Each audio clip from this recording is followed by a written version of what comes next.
have to continue to work on it now. My name is Paul James. I host English News and the Golden Angel Award ceremony.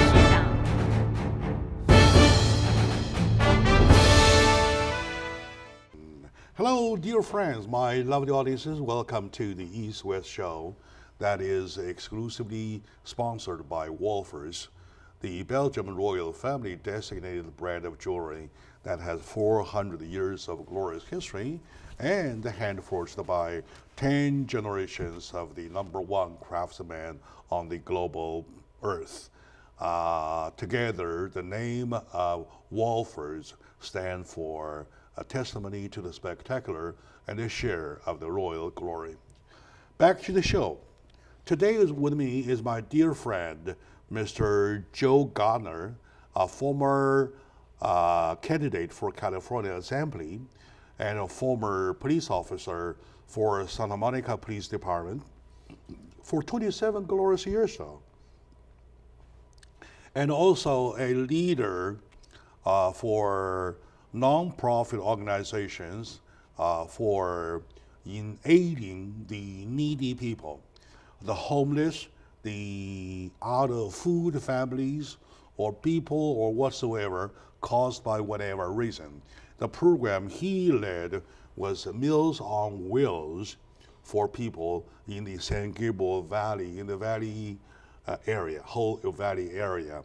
And on top of that, he holds the chair of Los Angeles County Probation Committee. So, such a great man, such a big name. Welcome to the show. Thank you, Jack. It's always a pleasure to be here.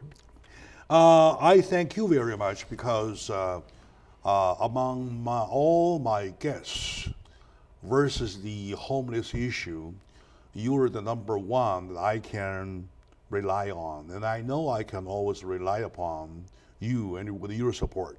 Right? Thank you, Jack. And after all, it's a heart issue. It's a heartfelt issue. As long as you have a heart that functions same like ours do, you would agree with me on several issues, right? So let's update. Let's update about how bad the issue has been, especially nowadays we're talking about the fire, stuff like that. Mm-hmm. I know it's bad, but how bad, please? Well, it's been a real challenge the last few months on the homeless front. We have folks that are living in wilderness areas. Sepulveda Dam, the recent fire we had a few weeks ago, was a real eye-opener as far as the problems that happened there in the dam when the area caught fire. And firefighters came upon a real problem. They had encampments there with propane tanks, all kinds of implements for starting fires that the homeless were using. And there was some speculation that perhaps the fire was started by a runaway encampment. And it's a problem that happens throughout the state with encampments. If you don't properly care for a campfire, they get out of control and they cause some real problems. And it puts people in danger, obviously, when people are in areas they shouldn't be. It's very hard for rescuers to go in there in those secluded, off the beaten path kind of areas. And one good example is the Santa Fe Dam area right here in Irwindale, where we have a lot of people living in the encampments area, in the wash area. And that's going to really create a problem if we have a fire there. So big problems. All right. Okay, fire is one problem that we would like to give some analysis, right? The fall is coming and winter is coming. Yes. Right? When the weather gets cold, when those folks who live outside have to have some kind of fire. Right? As for fire though, whenever you're talking about fire, there is a risk of causing damage. Right? Yep. It is, for prevention, you see any way of preventing those fires? Well, I think applying the law is one simple thing to do. I mean, we have so many state laws on the book regarding people staying in wilderness areas and watershed areas. And the law could simply go in, law enforcement could simply go in there and remove people from those areas. Unfortunately, there doesn't seem to be a will in many respects and in many regions of the state to do that. Because coupled with that is you have to have a place to send people. If you're going to remove them from those areas, you need to have shelters. Sure. So in many parts of the state, and especially in the county, there maybe is not enough shelters to take those people to. So there's currently a law. I forget what the name of the law is. It's a Supreme Court. It's going to be handled by the Supreme Court. It says, well, if you can't remove people from living outside unless you have a place to send them to. So that really poses a dilemma. All right. To my understanding, I'm not a law people. I'm not a legal people. I have no legal background of the whole thing. But all I have is the humanity background. Yes. Right? From a humanity point of view, though, of course, there's a law, right? There is a law enforcement officer who comes there to enforce the laws, though. Okay, you tell me where to go. Right. Exactly. Right?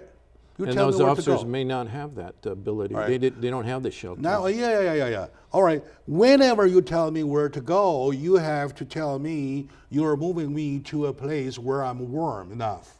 Right. All right, not dying of cold. Right. Am I right? Absolutely. So, to the basic though, as human beings, they have their basic requirement. Right? Remember, in the early history, when the apes started to become man, you know what first they discovered? Fire. Right? So fire is the only thing. All right. Now, to them, those folks, though, they have, unfortunately, they had to go back to the early days of humanity. So, to work for their fire. And thanks to propane, they can start fire right away within a second, though. However, the need of fire is there, the solid. A basic need. Yeah, can you blame me for speaking on behalf? No, not at all. I mean, every human being should have, those basic needs fulfilled. The ability to stay warm, prepare their food. Of course. At the core, that's the important thing we all have to consider. Of course, to the majority of them, they are the one to be blamed for the condition, for the fact, for the state they are in. Right. They may be drug addicted, alcoholics, right? And they may be drug dealing.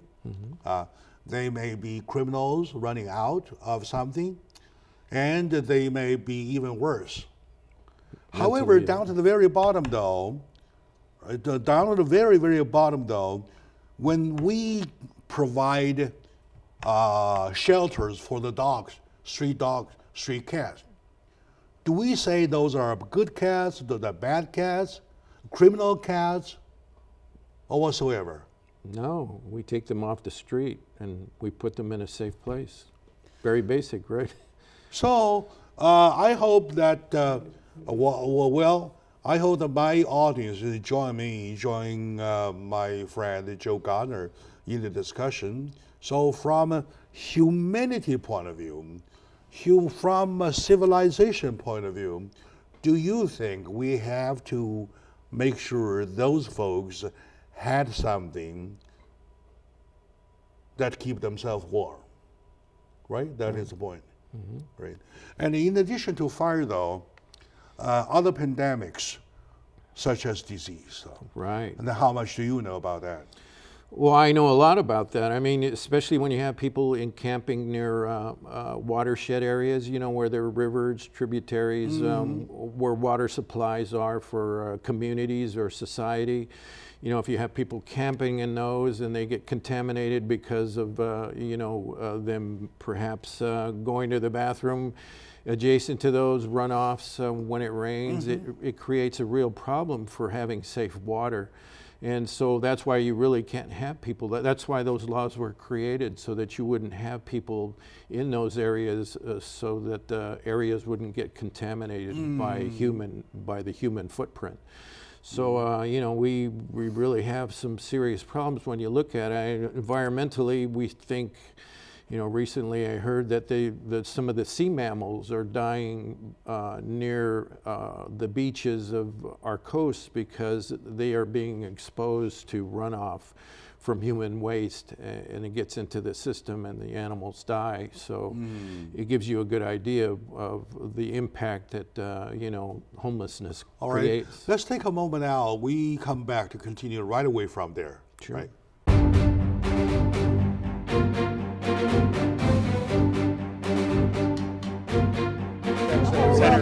Everything we continue to work on it now. My name is Paul James. I'm host of English News here in And a golden angel award ceremony.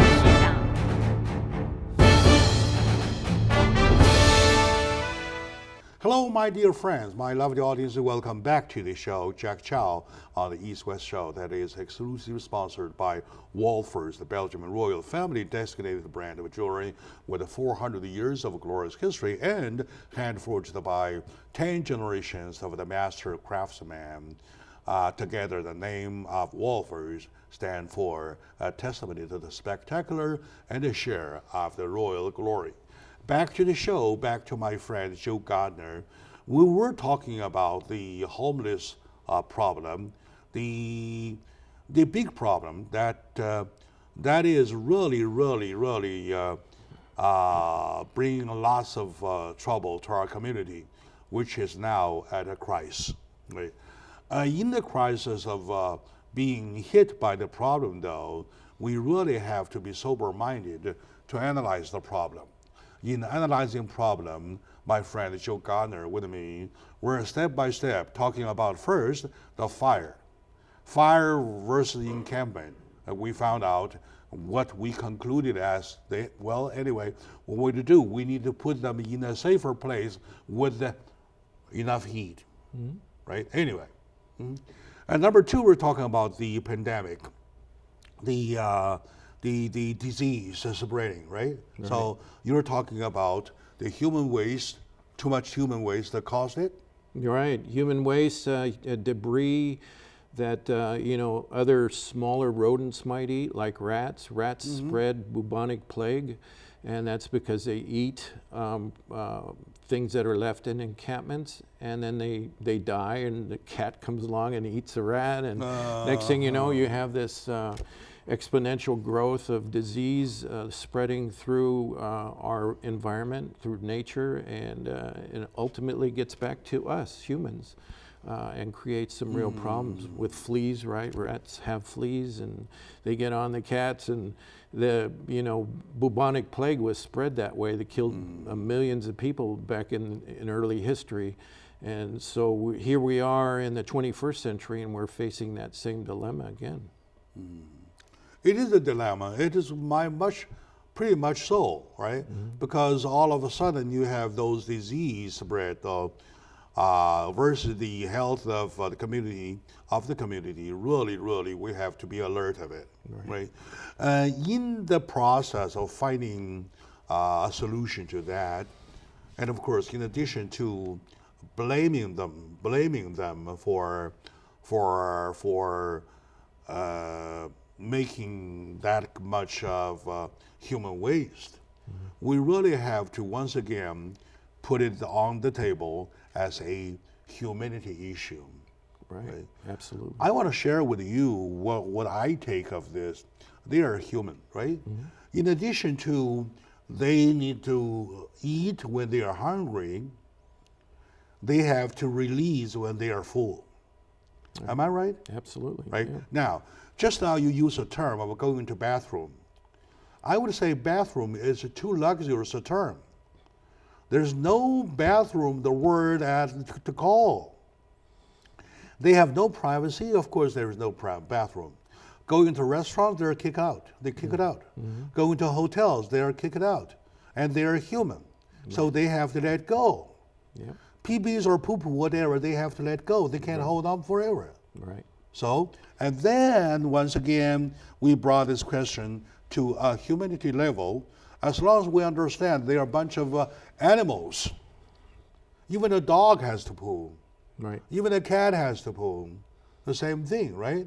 So we really have to understand we have to put them in a place where they can have the privacy of doing their stuff.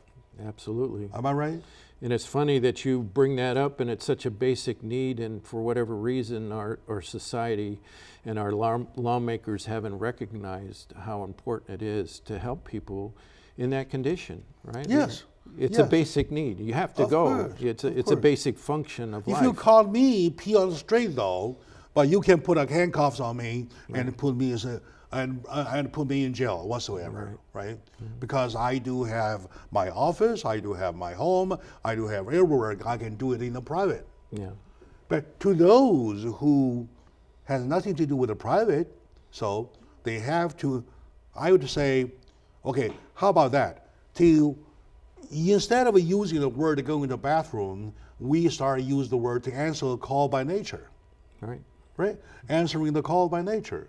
So that causes the pandemic, which regardless of how you criticize it, you have to be serious at it. Yes, absolutely. You Am I can't. right? Yes, you can't afford to, look the other way. You need to address it, and that's why I've been harping on that to really get people to understand and recognize, and those who have influence to change it. And it is different than campfire. You can stay away from the campfire, and if you are not in the area where the campfires are, you're better off. But with the disease, with that pandemic though, you get nowhere to go.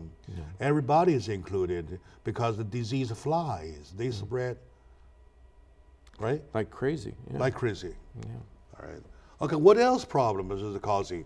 In addition to fire, in addition to disease, and what else problems they're causing? I think issues of public safety. If you have people who have dysfunctional elements or behaviors in their life, and maybe dysfunction is a strong word, but I think we have to look at it that way. When people are addicted, when people are mentally ill, sometimes they act out and they create a real hazard for everyone that lives in that community. You're right.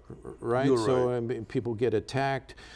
People with delusions do some pretty crazy things, and they often harm people.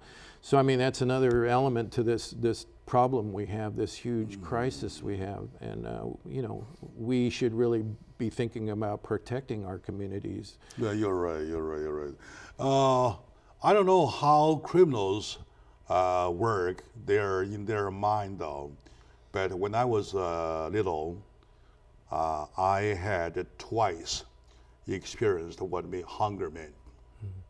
Hunger, well, it's not hunger is not on the same level as I feel hungry, I want to eat, something like that, right? Hunger, I would say, it's close to starvation. When you starve to death, though, you are reduced to the animal level. You're no longer human. No dignity, no thought, no care, no nothing. You are down to the very basic that you want to bite on anything, right? Yeah. At such point, though, the only thing is to provide them, the only cure is to provide them with food. So are we providing them with food so far? I think there's a lot of access to food, much of it probably not as wholesome as we would like. I mean, that we get on our own tables at home. But there are a lot of people that just can't find the food that they need, and they end up having issues of malnutrition. And you talk about that. I mean, when you're hungry, and I've never been hungry, fortunately, in my life. I've never had to endure that. But you're driven by hunger. Lucky you. Right, but willing to do anything just to eat and survive. Lucky you. So, I'd hate to think that there are some people out there that are going through that condition, but I assume perhaps there are. When I was about 10 years old, we had to eat grass, barks, the tree barks, grassroots, rats, Yeah. everything, Right. everything chewable, right? And well, anyway, I know exactly how hunger was. And again, like what? Like 15 years later, 10 or 15 years later, though, we were hit twice of the food crisis. We were down to a point that as long as you have food, you're okay. As long as you're out of food, there's nothing else to talk about. Right. So now, they might be the one that cause themselves, right?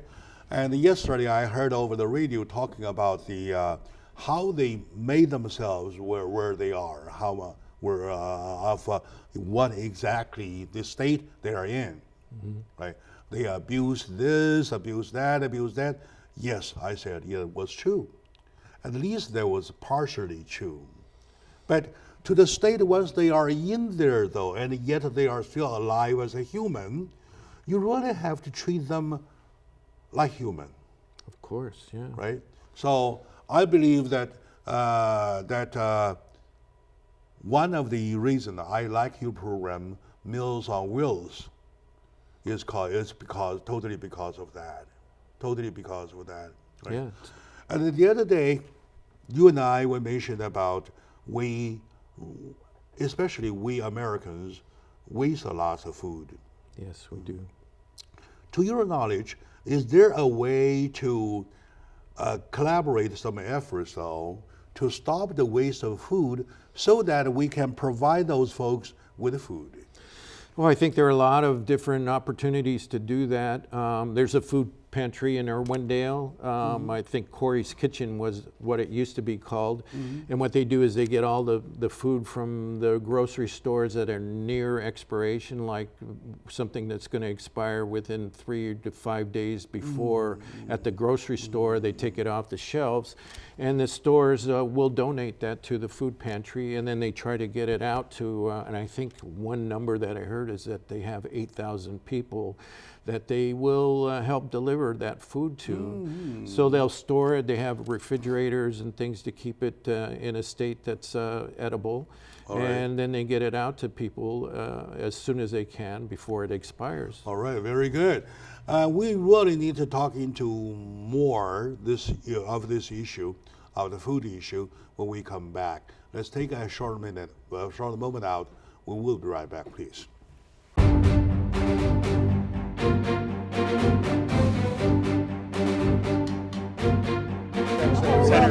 Everything we have continue to work on it now. My name is Paul James. I host English News every morning. And a Golden Angel Award ceremony.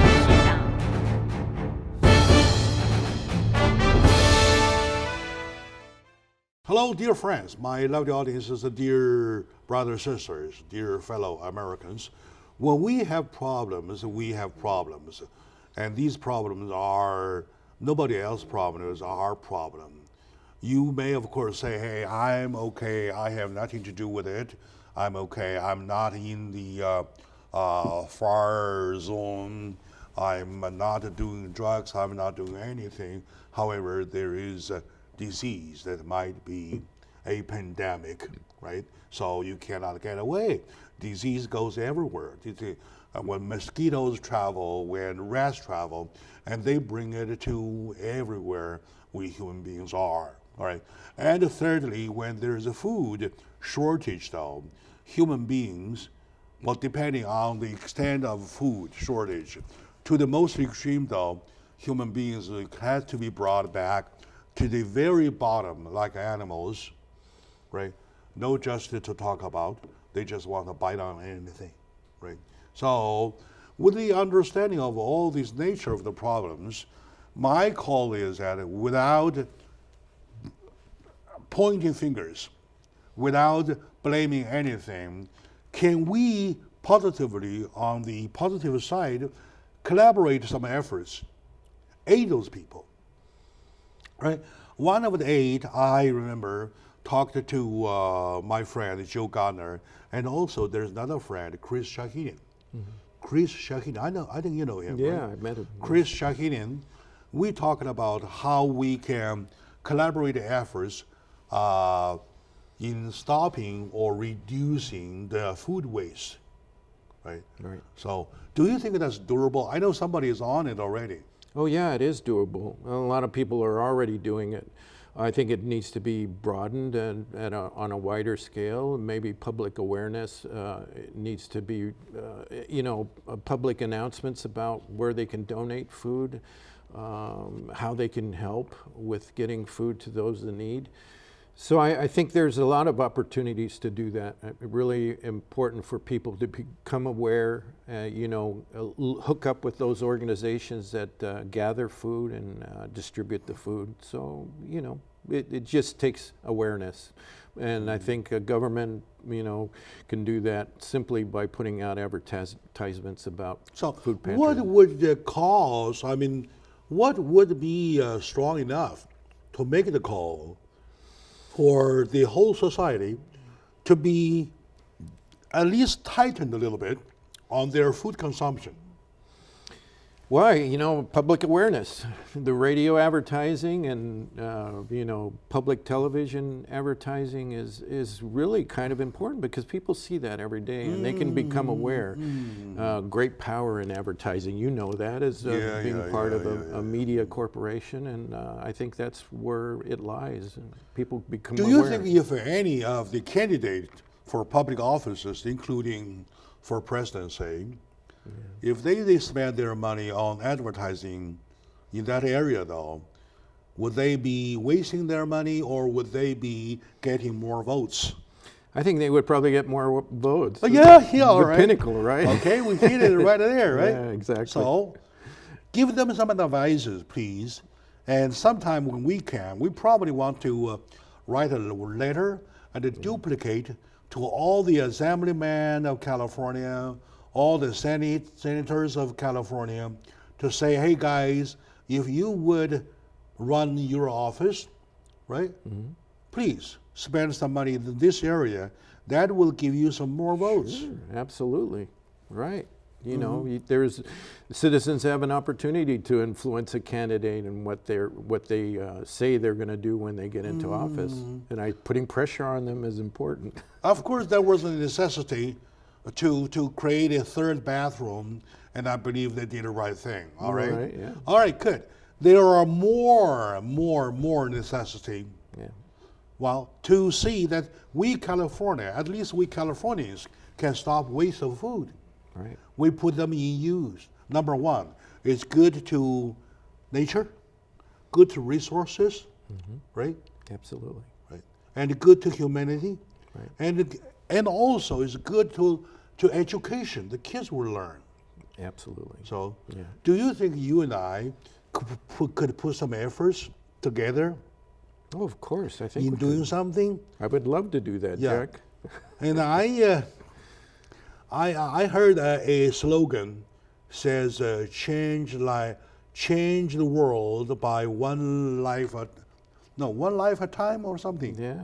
I Change the think I've world- heard that before. Yeah, change the world by one life at a time, right? That's a philosophy I use when I'm out there on the streets and I see somebody in need, is if I can change that one person, Yes, maybe you're right. Yes, that you're person right. can change Yes, you're someone right. else. You're right. Right? If every American can change one person, you need 300 millions of guys to be changed. Right. We don't have that 300 million. In other words, we are quite capable of overcoming our problems, Yes, we are. right? So yet only we are too much in politics. We're too much in pointing fingers. We are too much in criticizing others. And we're too much in the partisan fight, Yes. right? So that we had no time to do it. Right. Right. So, my dear audience, my loved audiences, if you would agree with me, agree with my friend Joe Gardner, please join the fight. We know that we're very little, and we make little difference, but little difference doesn't mean nothing, Right. right? So, something is good. And you can give us the example at the time when you started Meals on Wheels, how many were participating? And now at the time when you left, how many were participating? Well, Meals on Wheels has been around for, the particular chapter I was involved in was around since 1978. So they've been long established when I got there. And I had a... 40 years. Yeah, right. 41 it's years. their 40-year anniversary. So, you know, they have done this job for quite a while and helped many, many people. When I got there, you know, was 6 years or more ago, they were serving 100 people, and when I left, you know, we were probably serving close to that, 90, 95 people we were delivering meals to. And those are the people that couldn't get meals for themselves. They couldn't leave the house because they had a handicap or some other issue. So it's a great program, and it's, you know, it does so many good things for many people. You know, friendship, going to someone's home, giving them a bag and then saying hello, might be the only person they see all day long. So, you know, it's a very nice thing to get involved in. Change a life at one time. Absolutely. One life at a time. Yes. Right? We've had family members who said, hey, you helped my mother, you know, when she needed meals, and so now I want to volunteer for the program. All right. So we had many drivers that came from What that. a positive thing to do. Yes, right? right.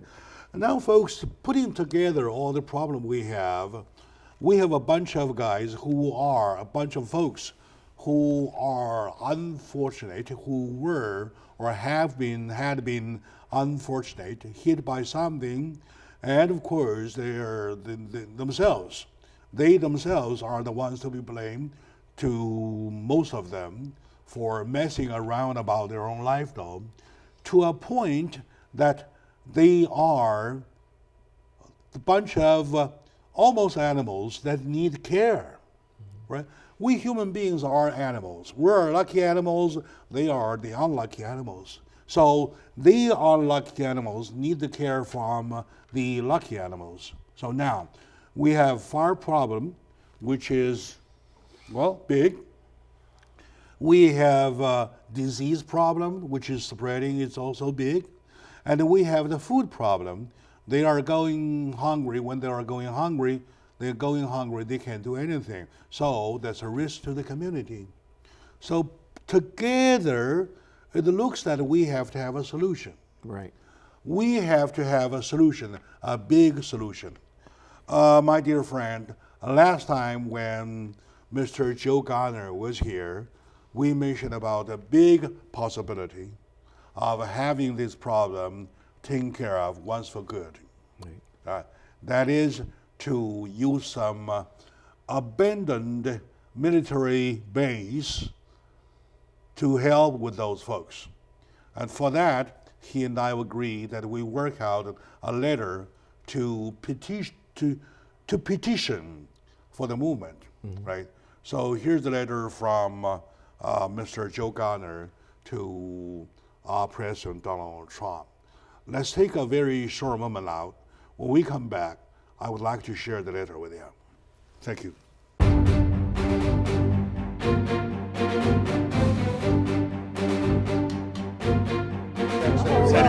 Everything is expected to straight. It's like seeing John Wayne. My name is Paul James. I am English news and a Golden Angel Award ceremony.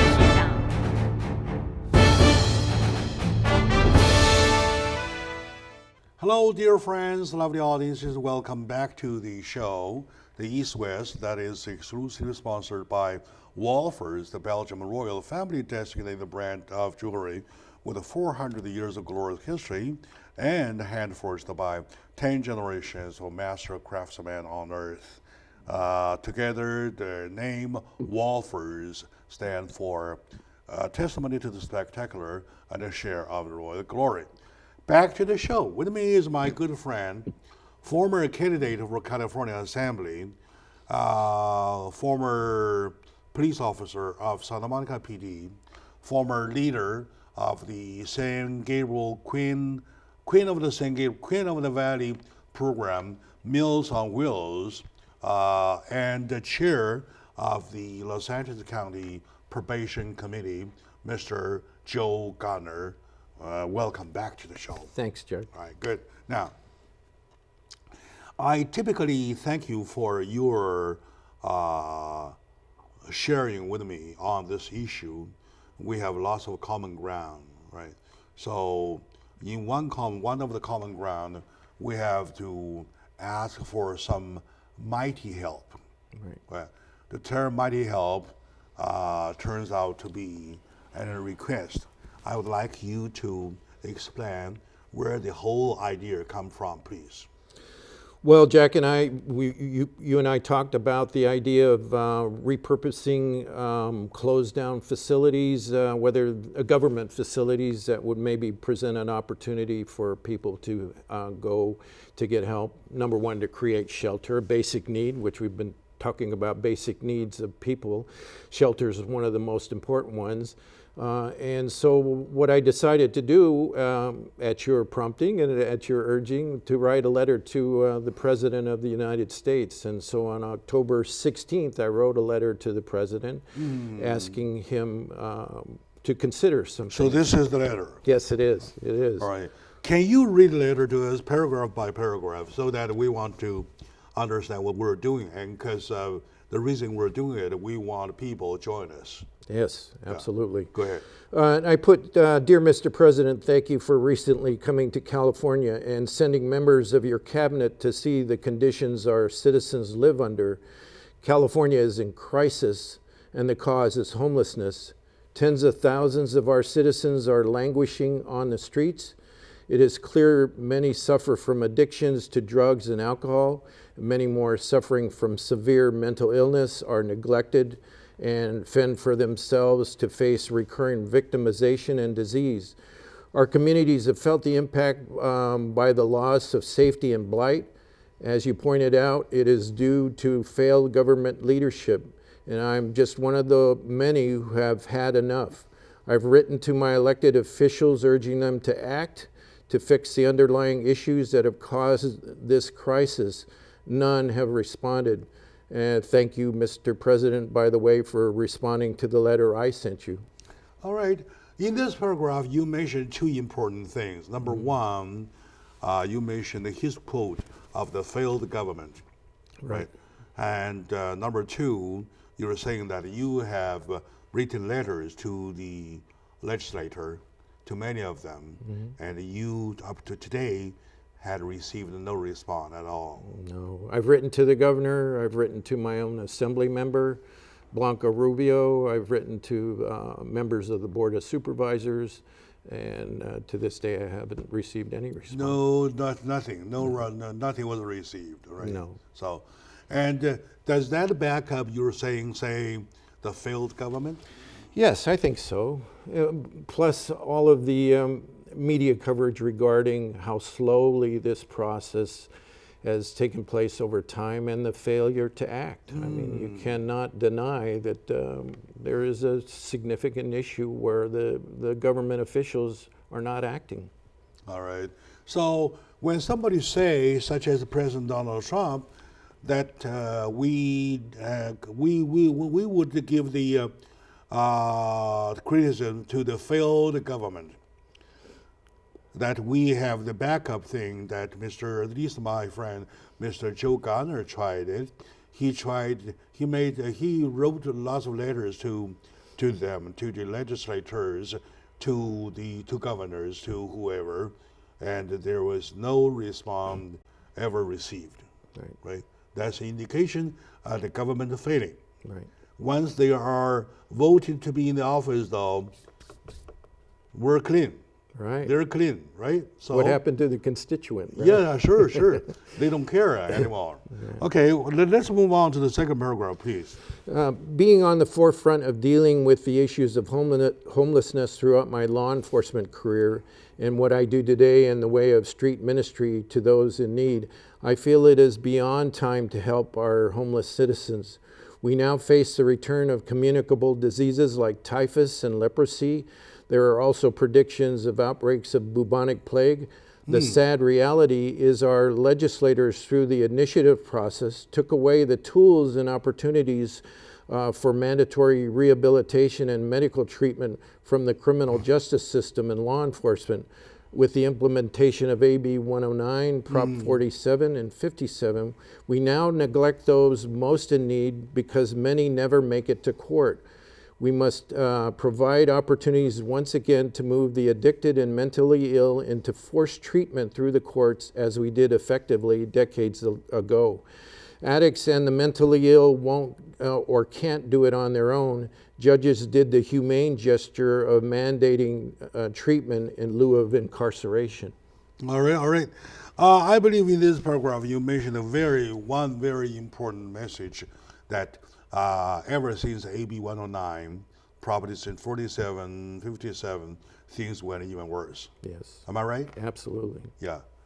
How worse? Well, I mean, if you lower the threshold for drug crimes to misdemeanors or citations, infractions, those people who simply get tickets never really get to court, and they never get adjudicated. So they accumulate many warrants. They might get arrested and then they're told to return to court. But if they never return to court because they say, "Oh, I'm not going to do that," there's no teeth in the crime now. I'll steal as much as I want because I can steal up to $900 and it's not really a felony.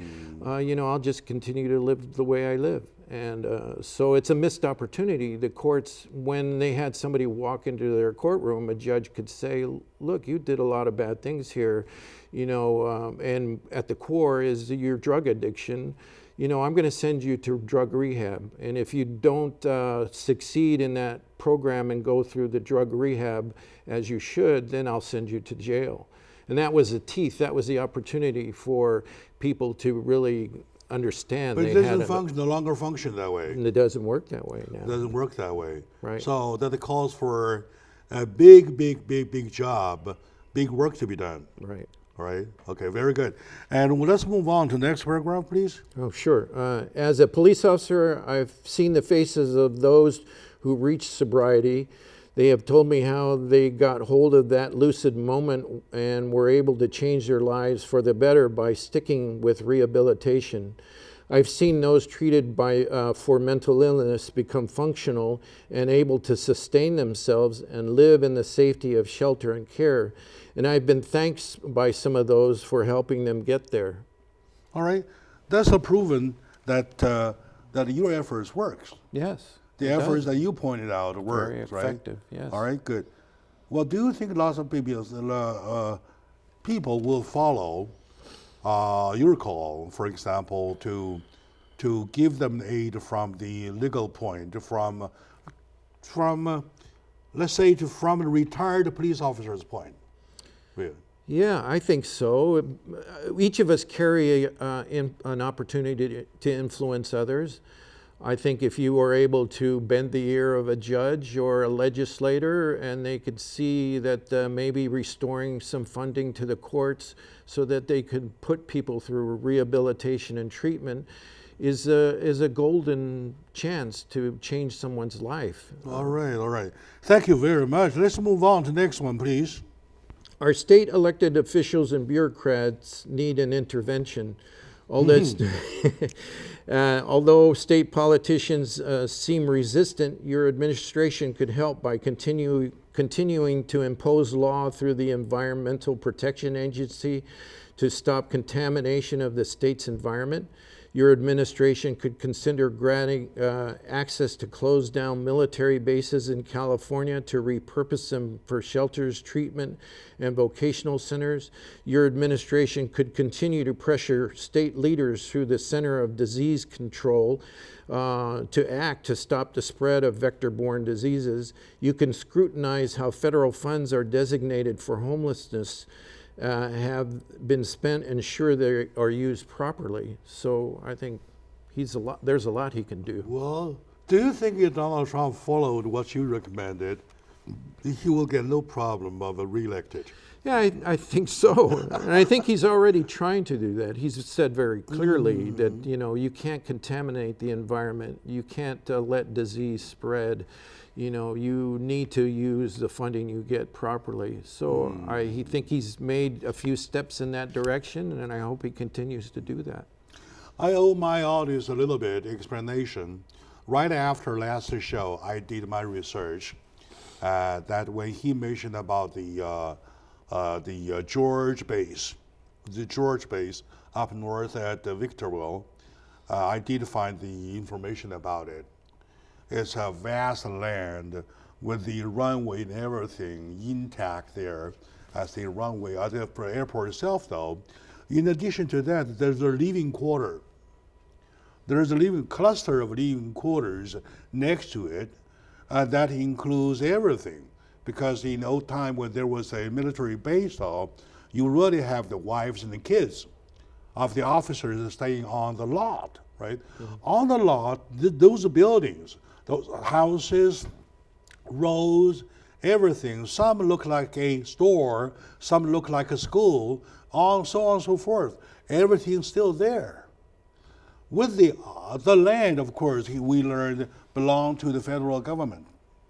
With an order or something, with a special act or whatever, if the president wants to get into it, so to release the land to the local use, either on a borrowed basis or rental basis or whatsoever, that would totally take care of the problem. And I learned from my homework and also from my friend Joe Gardner, in California only, there are 27 of the abandoned military base. If we could motivate the 27 base, not 27, let's say half of it, our problem of 60,000 homeless will be totally taken care of. Okay, my dear friend, thank you for watching. And to Joe, thank you, sir. Thank you, sir. All right, good.